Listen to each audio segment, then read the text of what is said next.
Olá, está começando o Jornal da CUT, Central Única dos Trabalhadores. O movimento sindical tem pela frente um grande desafio: estabelecer um caminho para a luta contra a estagnação, a financiarização e a desnacionalização da nossa economia. Quintino Severo conversou com nossa reportagem sobre o calendário sindical para o próximo período.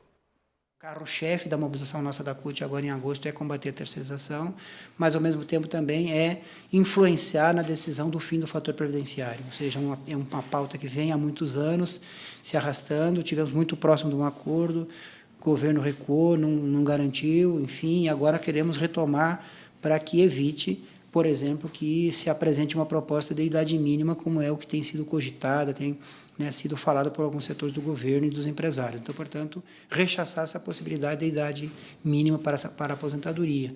O outro elemento importante que também vem há um bom tempo sendo debatido pela CUT é o tema da redução da jornada de trabalho sem redução de salário, que é também um instrumento importante para gerar emprego, para melhorar as condições de vida e de trabalho da classe como um todo. Então, portanto, temas como esses são temas da nossa agenda, da nossa mobilização em Brasília agora no mês de agosto, assim como também o tema da educação, o tema da terra, que é fundamental, e associado a isso, estaremos em Brasília junto com os movimentos do campo, de 20 a 22 de agosto, numa grande mobilização em Brasília, pela reforma agrária, pelas políticas do campo, e no início de setembro estaremos com o tema da educação, junto com a nossa confederação, junto com a CNTE, dia 5 e 6, na grande mobilização por mais investimento em educação, pelo cumprimento do piso, pela carreira dos trabalhadores do setor da educação, tanto professores como funcionários de escolas. É uma pauta, então, muito intensa agora nesses primeiros 2 meses de gestão da nova direção da CUT nacional aqui de São Paulo, em todo o Brasil, porque não cabe apenas à direção executiva, à direção nacional como um todo, os estados que também tiveram um congresso renovar as suas direções, estão empenhados. A CUT é um grande corpo, é evidente que a sede nacional é em São Paulo, mas os estados todos têm responsabilidade junto com a gente. A Confederação Nacional dos Químicos, CNQ-CUT, tem uma nova coordenação. Pela primeira vez em 20 anos de história, uma mulher assume o cargo. Lucineide Varjão é do Sindicato dos Químicos e Plásticos de São Paulo e foi escolhida de forma consensual pelos companheiros da CNQ-CUT. Lu, como é carinhosamente chamada, falou à nossa reportagem sobre os desafios para o próximo mandato. Os desafios para coordenar uma Confederação Nacional do Ramo Químico, eu imagino que o primeiro de todos eles, nós temos vários, mas os 3 primeiros são reconhecimento da CNQ, porque ela é uma confederação orgânica, CUT, então nós queremos dar vida própria para a CNQ. O segundo desafio é organizar o ramo químico a nível nacional, poder reaproximar os sindicatos da confederação, reaproximar a confederação da CUT e reaproximar a CUT da confederação. Eu acho que a CUT também tem que vir até nós e nós temos que dar todo o respaldo para essa nova direção que se elegeu aí, porque faz parte do processo cutista de si. Por exemplo, no setor de papel, no setor de petróleo, no setor de minério, são segmentos dentro da CNQ que a maioria da base, a maioria dos dirigentes são homens. Então, é um desafio enorme para nós poder fazer um congresso onde tenha toda essa representatividade e onde a gente possa discutir a paridade. A paridade, nós queremos paridade. Eu acho um momento importante no Brasil a gente ter uma mulher presidente, ter uma bancada feminina de ministra, de mulheres à frente desse país. Então, eu acho que a gente chega na confederação com mais força para enfrentar os desafios que virão. E pretendo contar com a participação de toda a direção, pretendo contar com a participação da CUT, das federações e das confederações, para a gente chegar ao objetivo final, que é a organização do ramo químico dentro da CUT. A CUT realizou no último fim de semana a oficina preparatória para a primeira Conferência de Emprego e Trabalho Decente, que acontece em Brasília entre os dias 8 e 11 de agosto. O objetivo do encontro foi discutir estratégias da classe trabalhadora para enfrentar propostas de práticas antissindicais durante a conferência.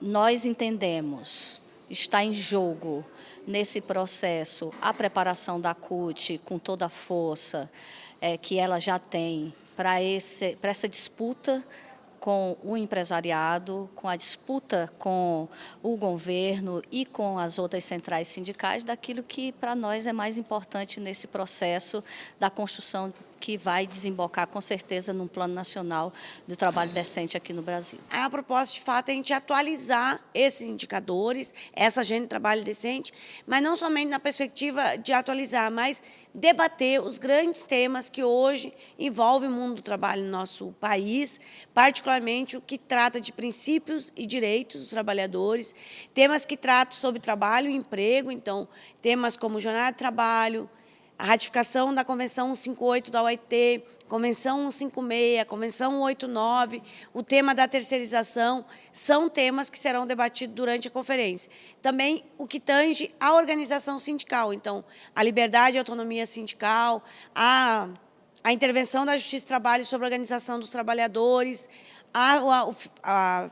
o financiamento das organizações sindicais também vão ser temas da conferência, além também de temas específicos. Nós vamos ter um grupo que vai discutir especificamente o tema das mulheres, jovens e negros. Então, como o trabalho decente impacta na vida dessas pessoas, desses setores que são os setores mais discriminados na sociedade brasileira.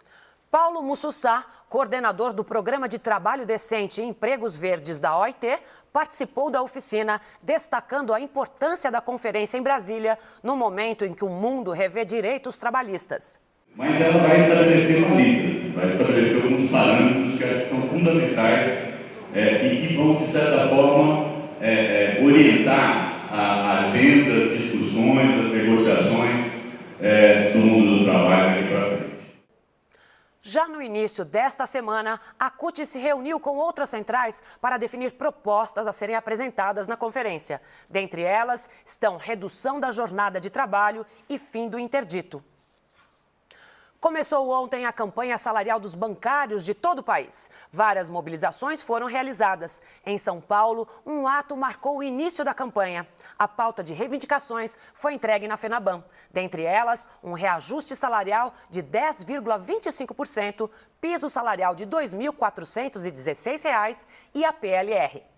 Chega de truque banqueiro é o tema da campanha nacional 2012, que foi lançada nesta quarta-feira, dia 1º, pelo Sindicato dos Bancários de São Paulo, que mobilizou a categoria para uma caminhada pelas ruas do centro da cidade.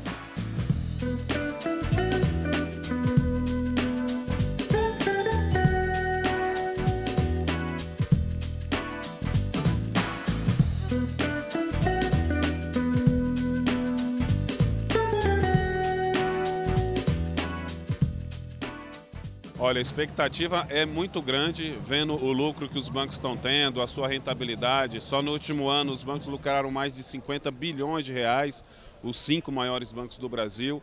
Então a expectativa na entrega da minuta hoje é muito grande, porque nós vamos entregar aos bancos as nossas reivindicações, né? São reivindicações de emprego, onde nós estamos colocando a questão da rotatividade, da manutenção do emprego como um tema principal na nossa campanha, que é a violência que os bancos estão praticando. Tem o tema da remuneração, onde a gente percebe que o piso do trabalhador bancário, comparado com os outros bancos, é o menor que a gente tem, apesar do lucro estar aqui no Brasil, a maior parte do lucro. E tem as questões de trabalho, que especialmente não só a questão da saúde, do adoecimento que os bancários vêm tendo por conta de metas abusivas, mas acima de tudo a violência que está tendo por conta da insegurança nos bancos. Só no último período já foram 27 mortes e no último ano 49. Então, as condições de trabalho, a questão da remuneração e a questão do emprego estarão dentre os principais pontos que nós vamos entregar. Nós estamos fazendo uma alusão ao ilusionismo, né? Ao banqueiro ilusionista, que é o quê? Os bancos falam que vão baixar as taxas de juros, mas aumentam as tarifas bancárias. Quer dizer, o povo continua pagando caro pelo crédito. Os bancos são o setor que mais lucram, mas é o que menos contribui com o emprego nesse país. Na geração de novos empregos, é o que contribuiu negativamente, inclusive. A gente tem discutido que tem que ter inclusão bancária. Então, assim, você tem agências bancárias, os bancos falam que tem responsabilidade social, mas na hora de estender os serviços bancários para toda a população, a gente vê que isso não acontece. 30% da população ainda não tem acesso à conta corrente, a serviço bancário. Enfim, então com essas bandeiras, com essas discussões que a gente vai dialogar com o nosso tema, o chega de truques, né? Vocês estão lucrando muito, não pode esconder o lucro. Olha, hoje nós entregamos a pauta para a FENABAN.